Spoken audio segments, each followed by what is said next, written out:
Նարեկ խնդրեմ։ Տեսեք, նախ ձեր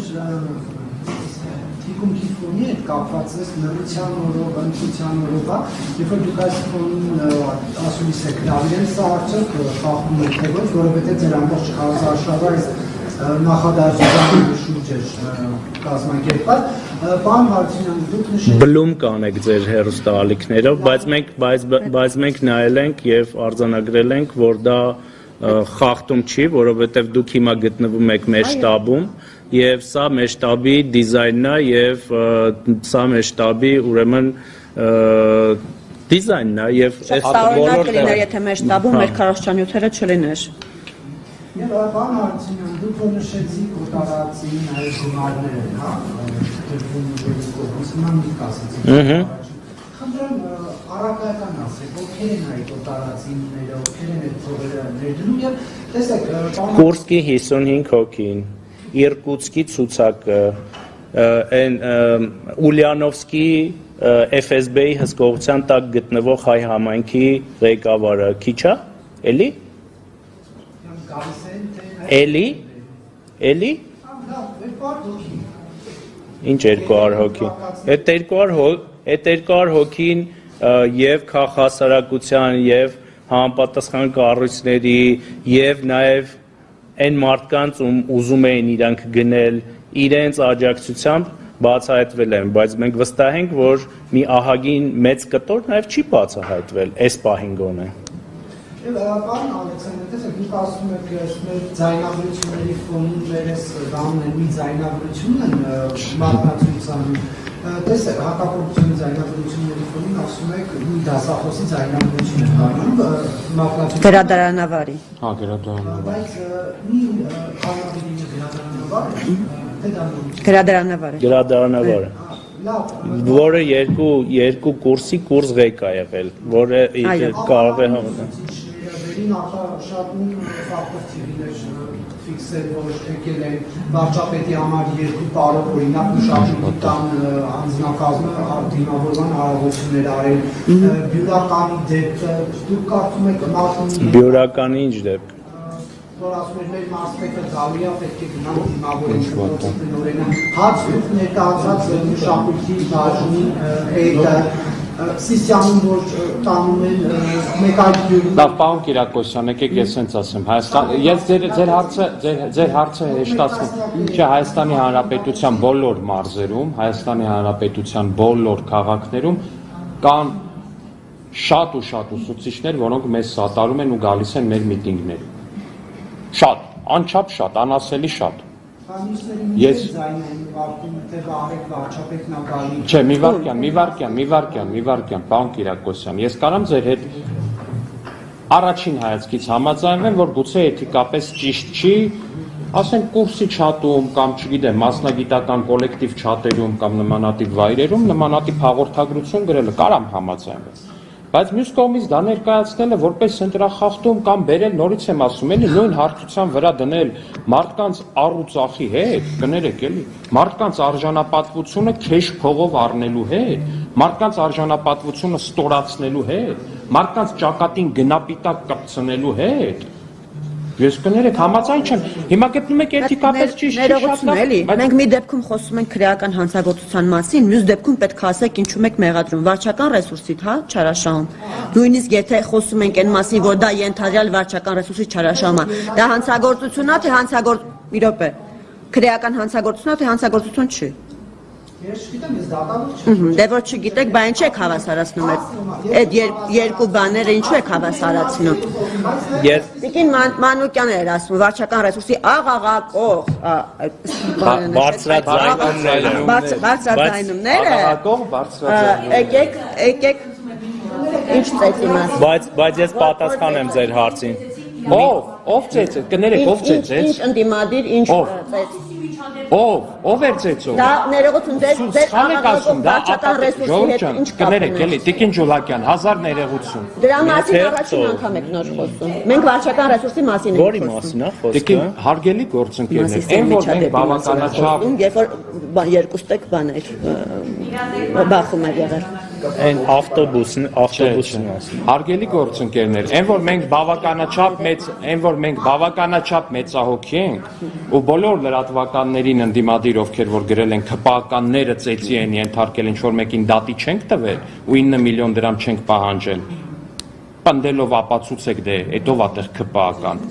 այդտեղ կուսակցական մարդ կա թե չկա տեղ կուսակցական մարդ որ ասում է ՔՊԱ-ական Շորջ ջան, ընդդիմադիրները ամեն բան կարան հնչեցնեն։ Ներդիցերուցի բոլոր ապատեղեկատվություն Ես ասում եմ, դուք հիմա այդ պնդումը սենց փորձում եք զարգացնել, բայց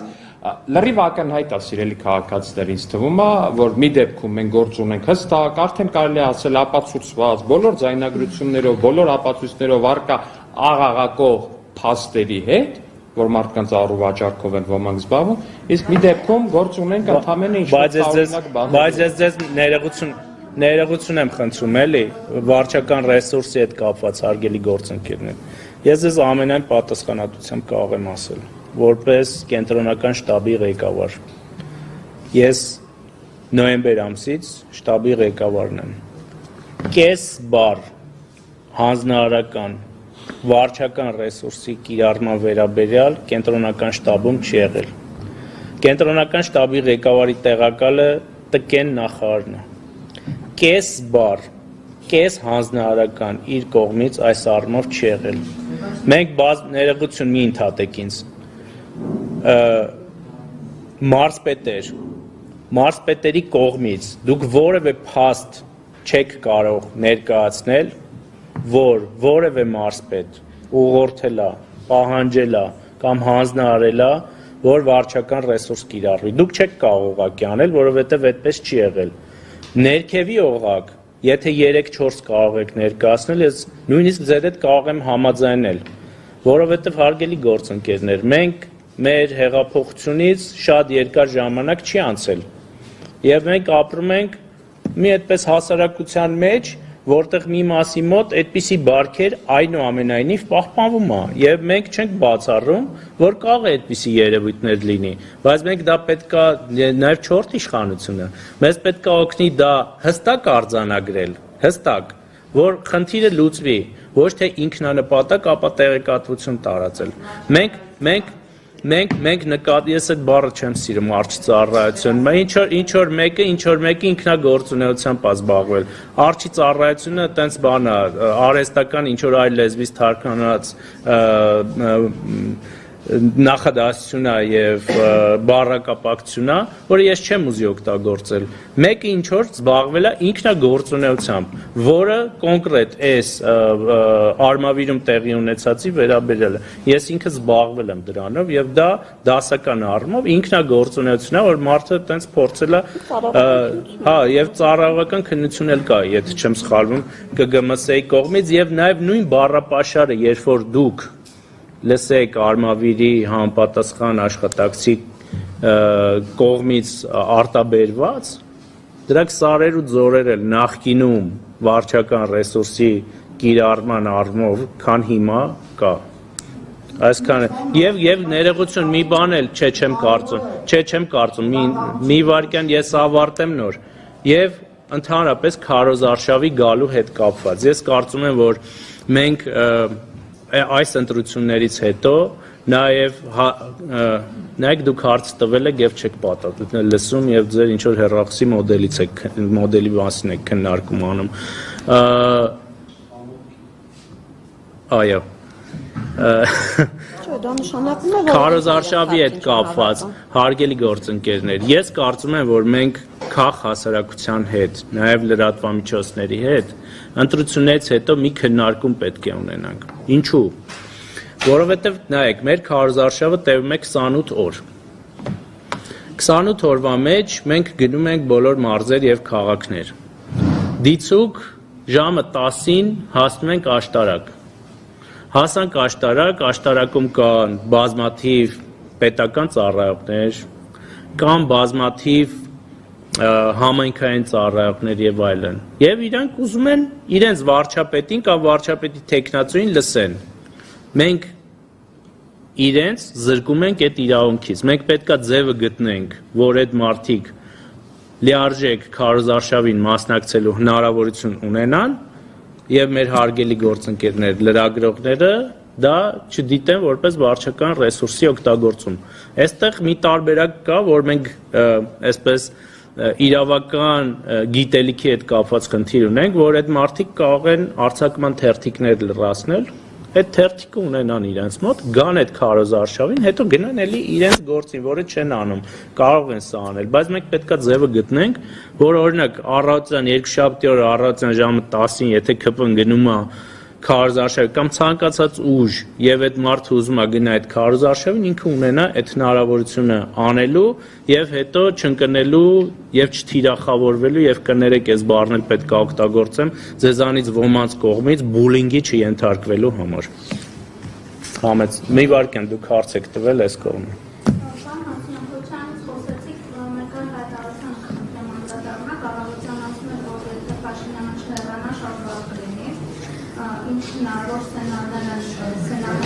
Իր համար շատ վատ կլինի, որովհետև իր քաղաքական ուժը չի անցնելու խորհրդարան։ Եվ լինելու է իր համար վատ։ Իր համար շատ վատ է լինելու։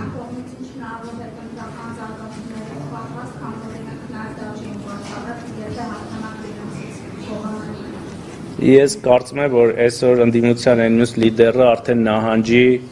ուրեմն խոսքեր է ասել կալուգացի օլիգարխ Սամվել Կարապետյանը եւ եթե ուշադիր կարդաք, ապա կտեսնեք, որ իրենք կարծես թե համակերպվել են այն մտքի հետ, որ պետք է հարգեն ժողովրդի քվեն եւ ժողովրդի ընտրությունը եւ մնացած բոլոր դեպքերում հետընտրական զարգացումները կարող են լինել, բայց հետընտրական զարգացումներն էլ կարող են լինել արձագանքներ։ Ես մի բան էլ ավելացնեմ, հետընտրական զարգացումներ ունենալու տրամաբանությունը այն դեպքում է հասկանալի, երբ ընտրությունները կեղծվում են, երբ ընտրությունները չեն կեղծվում, իսկ Հայաստանի Հանրապետությունում ընտրությունների կեղծման էջը փակված է 2018 թվականից, այդտեղ հետընտրական զարգացում չի կարող լինել։ Իհարկե կարող են մի քանի հոգի որոշեն, որ պետք է դուրս գան փողոց, բայց դա որևէ կերպ չի կարող որևէ process գեներացնել, որովհետև հանրության շրջանում չի կարող լինել ընկալում, որ ընտրությունները կեղծված են։ Եվ իրենք քաղաքակիրթ այս ընտրությունների իրենք ներողություն մի խանգարեք իրենք ըստ էության այս ընտրությունների արդյունքների հետ պետք է հաշվի նստեն, որովհետև դրանք անցնում են արդար ազատ վիճակում եւ պայմաններում եւ եթե հաշվի չնստեն, ապա կարող են վերածվել օրինակ ինչ ասեմ, բան Իշխան Սաղաթելյան շարժումն ինչ ոնց էր կոչվում։ Զարթնիր լաո կդառնան կամ Բագրատ Գալստանյան կդառնան։ Բայց ես հստակ մի բան ունեմ, մի պատկերացում ունեմ, թե ինչ հետընտրական զարգացում կարա լինի։ Ուրեմն տեսեք, ես իմ պատկերացրած հետընտրական զարգացումով Արամ Վարդևանյանը մի քանի տասնյակ միլիոնով կհարստանա, քանի որ առերևույթ որպես փաստաբան կներկայացնի Սահմանադրական դատարան ուժեղ Հայաստանի հայցը ընտրությունները չեղարկելու հետ կապված, սա իմ տեսլականն է, էլի, ինչ ես եմ պատկերացնում։ Ունդեղ որպես գործի հիմնավորում, թե ինչու է պետք չեղարկել ընտրությունների արդյունքները, Արամ Վարդևանյանը հաստատ կգրի հետևյալը իմ կարծիքով։ Քաղաքացիական պայմանագիր կուսակցության վստահված անձը կրծքին կրում էր Հայաստանի քարտեզով կրծքանշան եւ մեր կողմից կաշառված ընտրողը մտնելով ու տեսնելով Հայաստանի քարտեզով այդ կրծքանշանը իր ներսում խիղճ է արթնացել եւ որոշել է չծախել իր հայրենիքը։ Այդ դա կլինի այդ Սահմանադրական դատարան դիմումի հիմնական լեյթմոտիվը որպես այդպիսին, այնպես որ այդ հետընտրական զարգացում որպես այդպիսին ես տեսնում եմ այս սցենարով այո։ Համեցիկ։ Հայաստանի եկածների հետ կապված, նաև ռազմական վարժանքների, սանիտարիա վարժանքների նրանց մասնակցության հետ կապված անցումներ ու հարցում, դիմությունից հայտարարում է, թե նման կերպ փորձարկում վախեցնել մեր այդ քաղաքացիներին, վախեցնել այդ քարնակիցներին, որովհետև ինչու նոր միայն հիշեցիք, որ նրանք պետք է մասնակցություն ունենան նաև վարժական համակարգում։ Ոնց են դրան արձագանքեք եւ ընդհանուր առմամբ նաև այս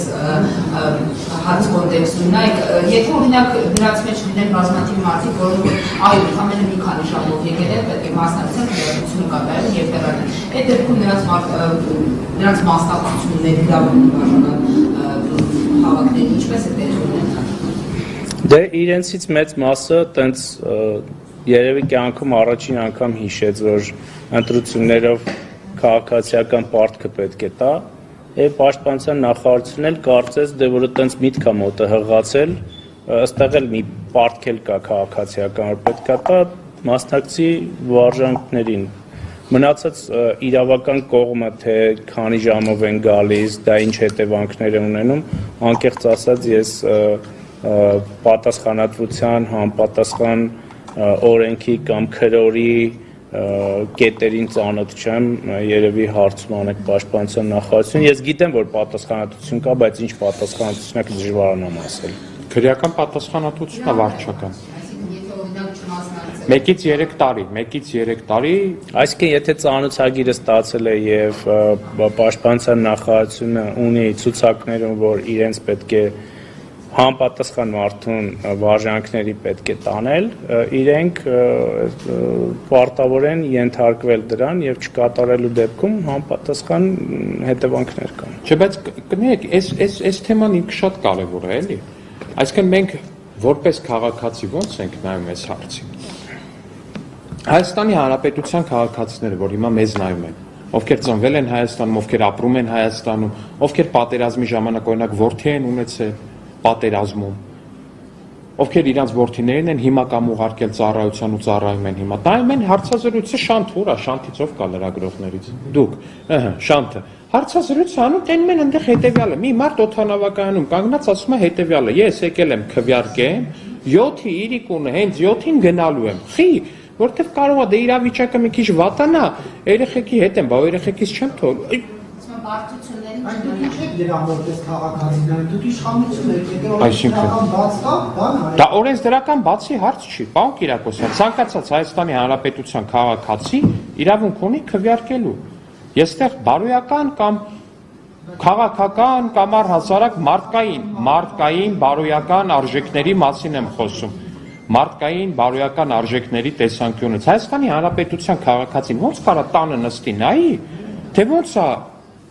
ինչ որ մեկ եկել ասում դե ես քվյարկում եմ շուտ գնա, որ իմ երեխեքին հանկարծ իմ քվյարկության արդյունքով ինչ որ մի բան չլինի, իմ երեխեքը վատ դրության մեջ չհայտնվեն։ Այդ ձեր ակտիվությունն են, որ հարցնում եք ժողովուրդ ջան։ Այս ակտիվությունը այս սրա պատասխանն է։ Հայաստանի Հանրապետության քաղաքացին այսօր առավոտից պատասխանում է այս մարդկանց։ Այսօր առավոտից պատասխանում է այն մարդկանց, որ Իրկուտսկից ցուցակով հայերին ստիպողաբար բերում էին։ Իդեպ Ազատություն ռադիոկայանը լավ կլներ լուսաբաներ տենց բաները, չնայած գուցե Սամվել Կարապետյանը չի թողնում, դուք ամեն դեպքում ձեր հարաբերությունները պարզեք, ինչևէ։ Ես կարծում եմ, որ այս ամեն ինչ բան է։ Այս ամեն ինչը Հայաստանի Հանրապետության քաղաքացու պատասխանն է, այս գործելակերպին Հայաստանի Հանրապետության քաղաքացին ասում է, ստեղ իմ երեխեքն են ապրում ու մեծանում։ Ու դուք չեք կարա իմ երեխեքի ապագան որոշեք առանց ինձ։ Եվ ես կոչ եմ անում մեր քաղաքացիներին էլ ավելի մեծ ակտիվությամբ մասնակցել ընտրություններին, որովհետև սա ձեր պետությունն է եւ այդ պետությանը պետք է տեր կանգնել։ Համեցեք։ Պարզապես հեղափոխության ժամանակ 18-ից շատ սփյուռքահայեր եկան եւ այդ հեղափոխությունը իրականացրեցին։ Այսինքն կարելի է հեղափոխություն անել սփյուռքահայերը, բայց ընտրություններ Ամենևին խոսքը դրա մասին չի։ Նախորդ ընտրություններն էլ են սփյուռքահայեր մասնակցել, այս ընտրություններին էլ են շատ մասնակցում, ընդ որում ես գիտեմ, որ ոչ միայն մեզ հայտնի մի երկրից, այլ շատ այլ երկրներից, որոնք մարդիկ իրենց ապագան կապում են Հայաստանի հետ եւ իրենք ուղղորդված չեն գալիս եւ իրենք համապատասխան կառույցների կողմից ճնշվելով չեն գալիս։ Մարդիկ գալիս են իրենց քաղաքացիական պարտքը կատարեն եւ դրա մեջ որևէ քննադատելի բան չկա, մենք դա չենք էլ քննադատում։ Մենք քննադատում ենք Հայաստանի գործերին այսպես ուղղորդված միջամտությունը կլինեն դա որոշակի կառույցներ, կլինեն դա որոշակի քրեաօլիգարխիկ շրջանակներ այլ երկրների, մենք դա ենք մերժում եւ մենք դրա դեմ ենք պայքարում։ Վերջին հարցը համեցեք։ Պարոն Հարությունյան, դուք շտաբի ղեկավարն եք։ Այո։ Խնդրում եմ ասել, նախ շտաբը համապատասխան եք վարձակալության տալիս, թե սա էլ է նվերների շարքում եւ ինչպես է ստացվել, որ իշխող տարբեր անձինք, որոնք դերակատարներ են եւ նաեւ նախին իշխանություններ, Մհեր Սեդրակյանի հետ ոչ ժողովրդավարական բարքերով աչքինով Մհեր Սեդրակյանի հետ ընկող կապակցված եւ ձեզ տալիս են նվեր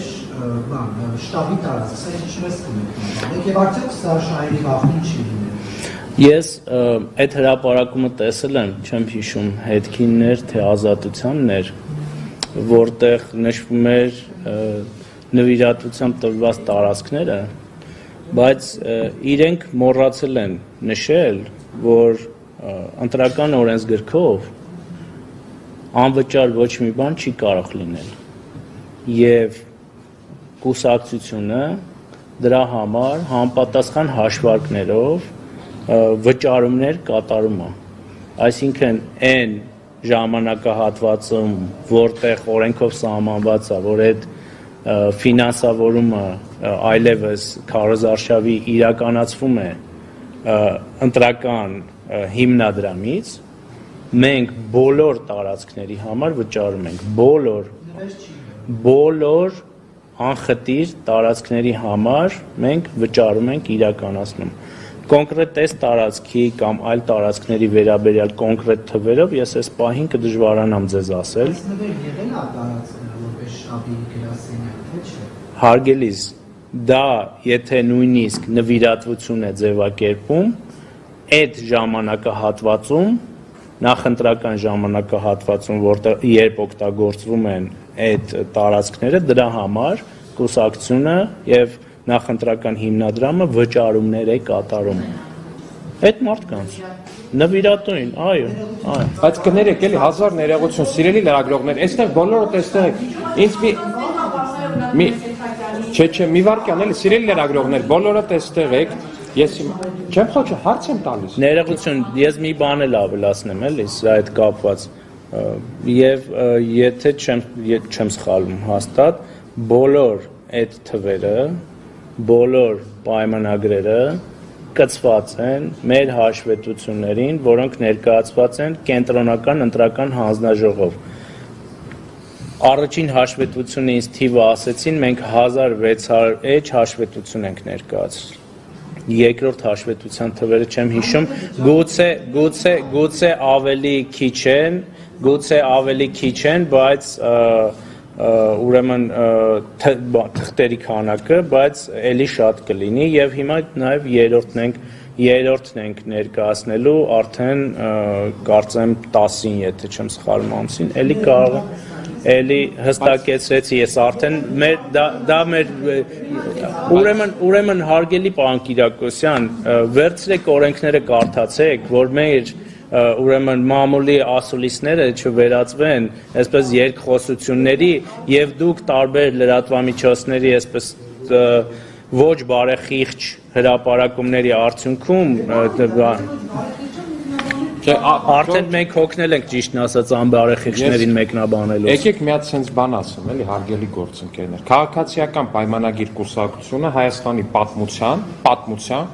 ամենաբաց, ամենաթափանցիկ քաղաքական կուսակցություն։ Չկա ուղղակի նույնիսկ նույն հարթության վրա, նույն լիգայում խաղացող կուսակցություն նույնիսկ չկա։ Չկա ու վերջ։ Օրինակ, բայց խնդիրն է, որ դուք ինչը լավ եք անում, ու ես ողջունում եմ, դուք ինչքան ուժ ունեք փորփորում եք մեր հաշվետվությունները, ողջունում եմ, ասում եմ շարունակեք, դա շատ կարևոր է։ Լավ եք անում, գտնում եք, ասենք, չգիտեմ, 100,000, 200,000 դրամի ինչ որ տարընթերցում, ասում եք, օй, ԿՊ-ի ցուցակում կա, լավ եք անում, ապրեք, ողջունում եմ։ Ձեր ցավը տանեմ, բա այն ընդդիմադիր կուսակցությունները կարող է մի օր որպես հետաքննող լրագրողներ ասենք ուսումնասիրեք։ Պարզվի ասենք միասնության թևերը Թաթոյան Արման, այդ ինչ 200 միլիոնի գրասենյակ էր, այդ ով է վճարել, այդ ինչ հաշիվներից են այդ փողերը դուրս գրվել, այդ ընդհանրապես որտեղից։ Մեր գրասենյակը գալիս են ասում են, ձեզ 1 ամսով անվճար մի տեղ գրասենյակ են տվել։ Հա, տվել են մեր աջակիցները նվիրատվություն որպես ձևակերպել են, դրա դիմացել մենք ինչ որ գումար վճարել ենք, բայց կարող է հասկանաք այն մնացած բաները որտեղից։ Ասում անկեղծ էլի հարգելի գործընկեր, ասում դաշնակցությանը գնաք հարցնեք հարգելի դաշնակցություն, դու մեկ ամբողջ օրացույցային տարի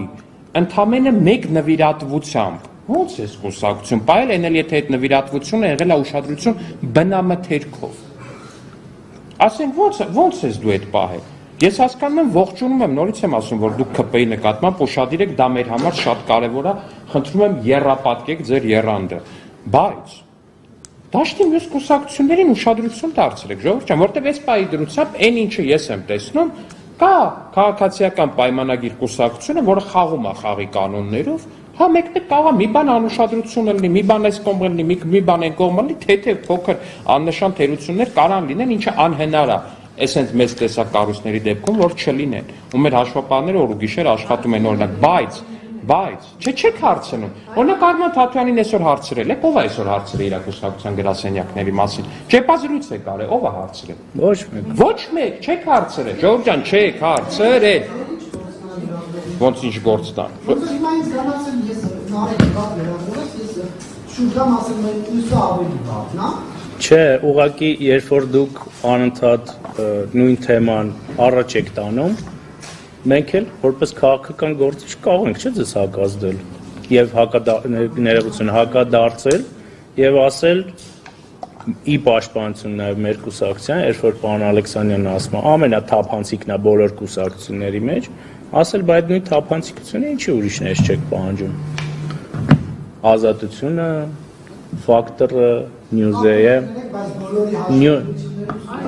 շատ լավ ներողություն եմ խնդրում ֆակտորից Նյուզեյը ֆակտորը անաչառ լրատվամիջոց ռադարը լավ որ չնեղանակ հանրայինը free news-ը հիմա դուք արմլուրն եք թե ժողովուրդն եք Civic-ը եզակի ազնիվ լրատվամիջոցը Որովհետև օրինակ ես ձեզ անկեղծ ասեմ, Civic-ը քաղաքացիական պայմանագիր կուսակցությանը այնքան չի պաշտպանել այս ընտրություններին, ինչքան ազատությունը Սամվել Կարապետյանին։ Բայց Civic-ը դրա համար համարվում է կուսակցական լրատվամիջոց, ֆինանսավորվում է ուղիղ կուսակցությունից։ Ուտեղ խնդիր չկա։ Եվ հայտարարել է դրա մասին։ Հարգելի գործընկերներ, չէ, ներողություն արդեն ավարտում ենք, մենք շնորհակալություն ենք հայտնում։ Ձեզ մենք կոչ ենք անում նաև քաղաքացիներին առավել ակտիվ